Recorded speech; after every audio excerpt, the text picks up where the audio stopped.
the end of the previous game, you're making your way back to headquarters when you encounter a freak snowstorm that causes you to pull off the side of the road. You find yourself in the small town of Dire Grove, which appears deserted. You soon find that there may just be a supernatural explanation to everything going on, so you take it upon yourself to investigate what happened to Dire Grove, as well as what happened to a group of college students who traveled here before you, investigating this same thing.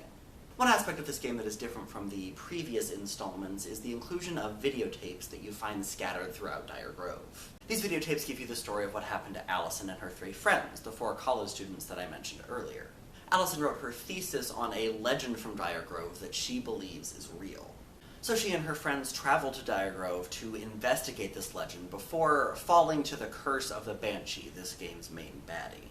These videotapes are a fun addition to the game, allowing us to know these 4 individuals and wanting them to make it out okay. Although considering the first tape that we find is the last one chronologically and also the most dire one, we know that that's not going to happen. It has another layer as to why we are investigating. Also, I just absolutely love the town of Dire Grove. I think they do a great job of creating this small, abandoned town. In addition to the location, I think that the atmosphere of this game is great, especially the sound design. I love the sound of you walking through snow that changes depending on how deep or shallow the snow is, and I love how you can hear the buildings creak as more and more snow gets piled on top of it. The atmosphere and the sound design do a great job of not only putting us more into the story, but also contributing to the overall tone. Speaking of tone, this game is considerably creepier than the previous installments, or at least creepier in a different way.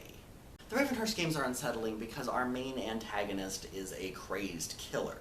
This game has more of a supernatural feel, because our main antagonist is a banshee, as I mentioned earlier.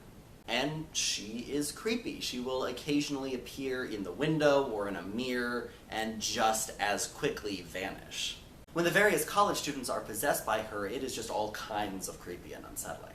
And I do have to give a quick shout out to these 4 actors in this game, because they do both just themselves as the college students really well, and also them then possessed by the Banshee really well. And so I do want to give that shout out to them, because it adds a whole lot to this game. This game honestly feels more like a horror movie, which I didn't think I liked, but I think I'm realizing more than anything that I just don't like jump scares, and I have a tendency to associate most horror movies with jump scares, which isn't necessarily fair to them. Especially when I consider just how much I love this game. This game is creepy and unsettling, and it doesn't rely on jump scares, which I just really love.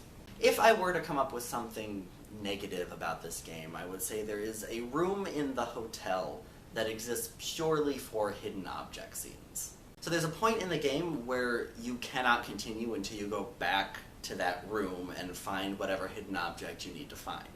And I think this would be less annoying if there was more of a reason to go back to that room, but there really wasn't. You basically just kind of had to guess to go back to that room and see if a hidden object scene kind of popped up. However, once the main town of Dire Grove gets unlocked, this doesn't happen again, and the game is a lot more streamlined. Ultimately, though, this negative is a pretty small thing, and doesn't at all take away from my overall enjoyment of this game. It is, without a doubt, my all-time favorite Mystery Case Files games, and there hasn't been a game since that has surpassed it. I will happily give this game a 10 out of 10. Everything about this game is wonderful, and the only big complaint that I have about it is that I can't play it on my computer anymore. But that's more a complaint toward the creators of the game, and not the game itself. And I am planning on making a video later this month, maybe just in a couple days, I don't know yet, just kind of explaining what I mean by all of that. For now, I'll end this by saying, if you only want to play one Mystery Case Files game, I would highly recommend this one, because I do truly believe that it is the best one. So with that being said, I will see all of you tomorrow. Although, considering the last tape that we find is the... not the last tape, it's the first tape. The first tape is the last one chronologically, but it's the first one that we find. Complicated.